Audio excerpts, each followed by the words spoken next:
Hello everybody. Since I've posted a couple of videos of this bike on my channel, I've received requests to do a review on it, which kind of surprises me. I mean, it's 13 years old. This is a 2009 Harley Davidson Softail Springer CVO FXSTSSE3. Jesus.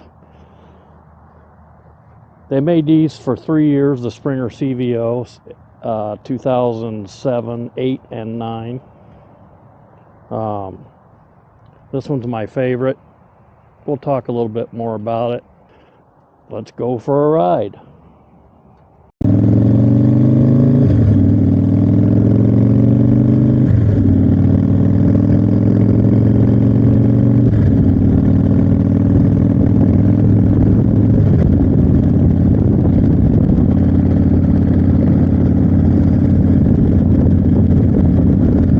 Okay, here we are.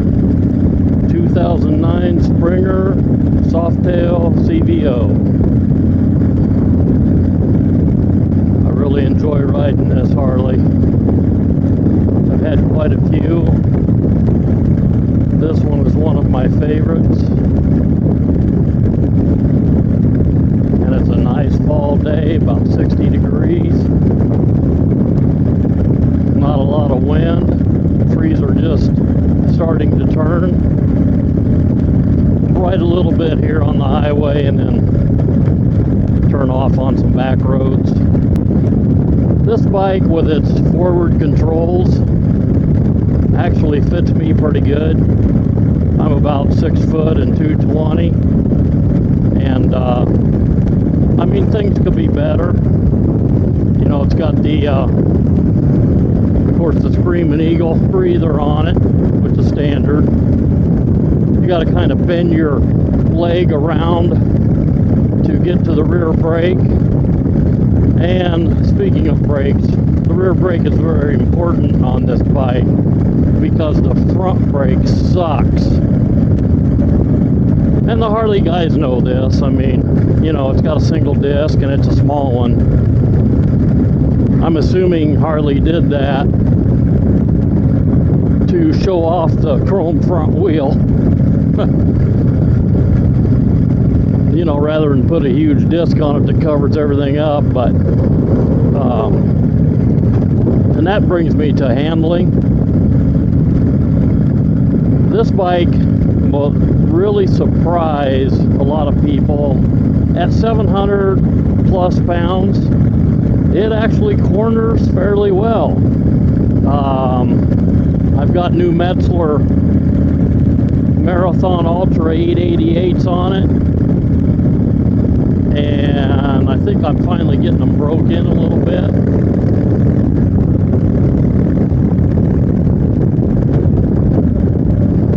They seem to be gripping a little better now than they did when they were fresh. I've got a couple hundred miles on them. Alright, go ahead, turn in. You're good.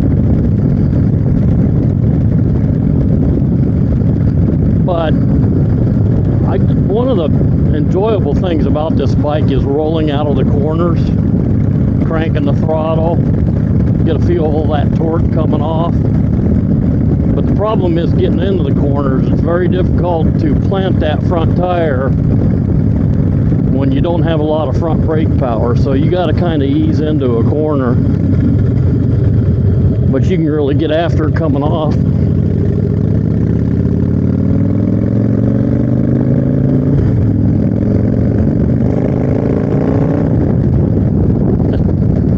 This bike is just, what's the word I want to use here? It's obnoxious, brazen, abrasive. I'd even say it's ripe. But that's one of the reasons we like Harleys, right? This bike, believe it or or not, new. I bought it from the original owner. I actually rescued it from his lawnmower shed. It's only got about 5,000 miles on it. I would never keep a bike outside in a lawnmower shed, but I guess some people have to do that. Especially considering the amount of money he spent on this bike. It was like 33 grand back in 2009 by the time he left the Harley dealership. I mean, you know, the bike is 26, 27 grand. You add all the dealer fees, then you add sales tax. Oh wow, check this place out. Holy smokes, they're into Halloween, I'd say. And anyway, then when you add the Vance & Hines big radius exhaust, the Screamin' Eagle Super Tuner, and then you have to pay them for dyno time, yeah, 33 grand. Crazy. I think it made, the dyno sheet said it made like 120 or 123 foot-pounds of torque, like 110 horsepower. Pretty decent. I think if I was going to keep this bike for an extended time, I'd probably, even though it's got the Screamin' Eagle 255 cams, which are standard in the 110 Screamin' Eagle engine, I think I'd go for a little bit bigger cam, because this thing pulls pretty hard through about, I would say somewhere around 5,000 RPM, then it starts to drop off drastically. I think it could stand to breathe a little more. And speaking of RPMs, 33 grand and no tachometer. What? I've had quite a few Harleys. I've never had one without a tach. I know there's quite a few made that doesn't have them. I'm not saying I absolutely need it. For 300 bucks, I think it is. You can put one right here. My 2007 CVO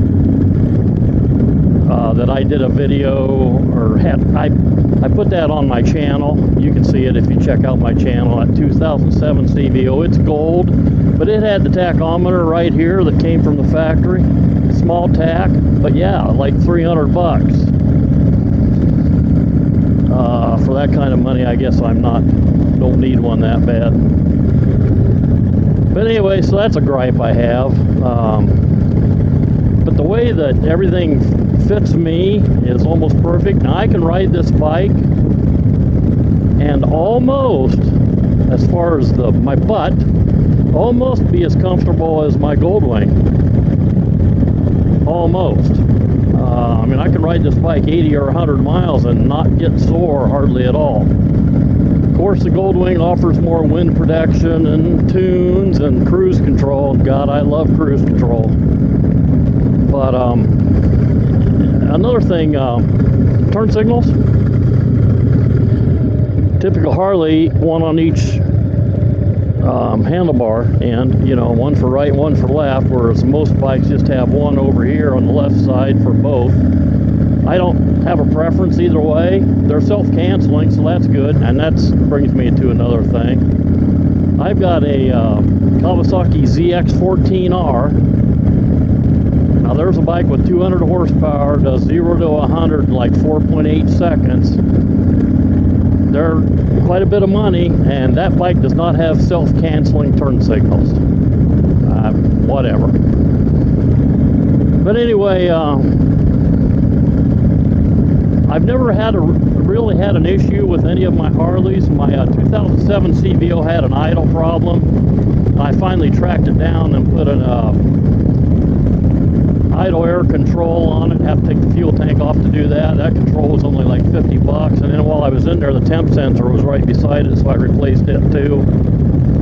And it was just, the problem with that, it had like 10,000 miles when that happened, and the problem was sometimes it would idle right at about 800 to 1,000 RPMs, and other times it idled 1,400, and you never knew when it was going to happen. So I finally tracked it down to that being it.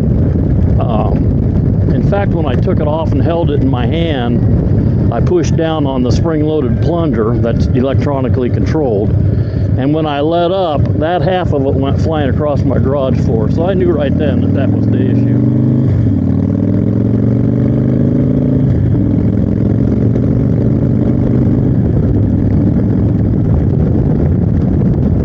I mean, I just can't imagine. I know a lot of guys do it, and I get it, I understand, but 33 grand for this motorcycle, just think of, if you split that into 3 different motorcycles, what 3 motorcycles could you have for 33 grand? Right now I've got the ZX14R, I've got my 05 Goldwing with like 14,000 miles on it, and I've got this. And I don't have 30 grand in all 3 of those bikes put together. So for me, I'd rather have a bunch of different used bikes that I can enjoy at different times, and also that way I don't put many miles on any one bike. Like I said, this one's got 5,200 and some miles on it now. My ZX14R has 4,300 on it, and my Goldwing has, like I said, 15,000, something like that on it.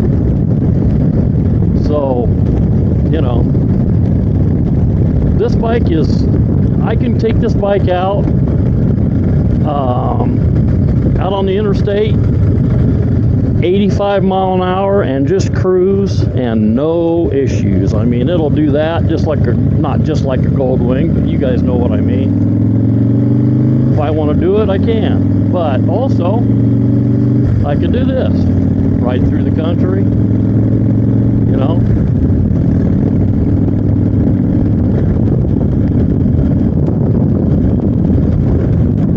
I will say, out of all the CVOs, I think I've had 4, maybe 5, and then a lot of other motorcycles also.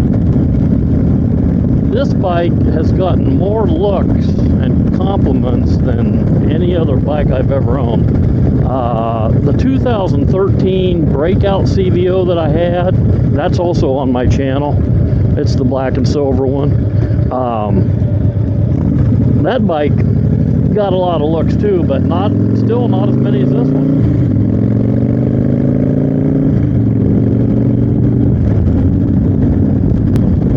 But for me, I don't even really care about the looks. It's just this is just a fun bike to ride. I mean, what can you say? You know, it gives you sensory overload. It's kind of like riding a motocross 2-stroke in some ways. You get everything. You get the sounds, the torque, you know, the vibrations, although this bike is not bad at vibrations. It just gives you a lot, you know. It's not like getting on a Goldwing and just, I mean, I take my Goldwing out in the country a lot too. I enjoy riding it at 40, 50 mile an hour.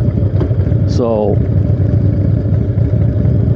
you know, I guess for me it's good to have a few bikes so I can just, depending on what I want to do in any given day, I can just, you know, ride whichever one I want. In fact, this afternoon I'll be taking this home and I'll be getting my Goldwing out because I've got a trip I need to go on that's going to run about 2 hours, so I'll take it. And that's the thing too, this Screamin Eagle 110, I get right at 40 mile per gallon. My Goldwing, which, you know, that's 1800 flat 6, it gets 40 mile a gallon. And if I don't really hot rod it, my ZX14R, which is, you know, 1440 cc's, 208 horsepower, it gets 40 mile a gallon. So in these times you need that fuel economy, but you know, winter's around the corner, so that won't help. So that brings me to the clutch. You would think for a bike this big, and I mean, it's hydraulic, but this clutch just works easy. I mean, I 2-finger it most all the time, as I do most of my bikes. The weird thing, and I mean, I'd have to say the clutch is excellent. I mean, it engages strong, never have an issue with it, and no slippage, nothing like that. It's easy to take off from a stop. I mean, it just does everything well. But when I store this bike, it stays in my living room in the wintertime, as did my 2007 Springer CVO. But every fall, both these bikes, I have to bleed the clutch, because if you take it out in the garage, hit the starter, even though you got the clutch depressed so the starter will engage, it'll take off. It will not disengage the clutch. So there's always error in the system that happens during the winter on both those Harleys. Now my 2013 Breakout CVO didn't do that. My Dyna CVO didn't do that. My Harley Super Glide didn't do that. The only ones I had to do that was the 07 and this 09 CVOs. Every winter, got to bleed the clutch. Don't even think about it, don't even try it, just bleed it. Which is, you know, that's a 5-minute job anyway, so it's no big deal, but just something I wanted to know. Man, look at these trees starting to turn. What a beautiful day. What a beautiful day for a Harley ride. Wake up the neighbors. These really aren't my neighbors, but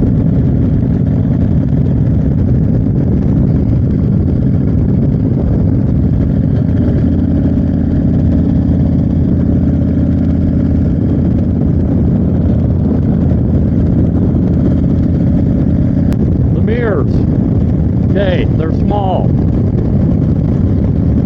However, they're plenty big enough for me. I put these add-on mirrors on everything I own, every motorcycle I own, and my truck. Truck ones are a little bigger. You can rotate them.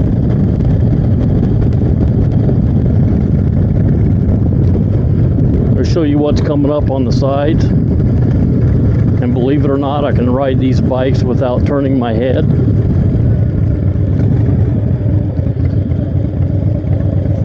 Alright, let's rip on it a little here.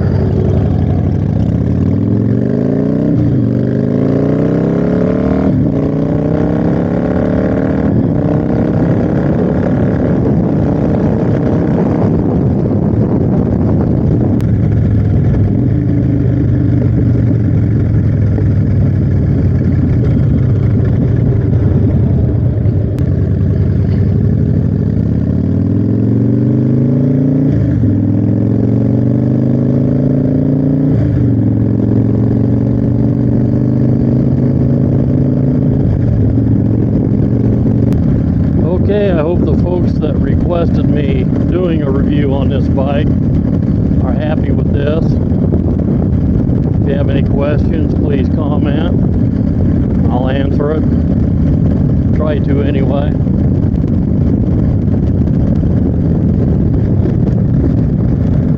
Please like, comment, and subscribe if you wish. I'll be doing other videos, anywhere from animal videos to tractor and equipment. Posted one of my stump grinder, just things like that. This winter I'll be doing some snow removal, snow blower, stuff like that. Alright, thank you much.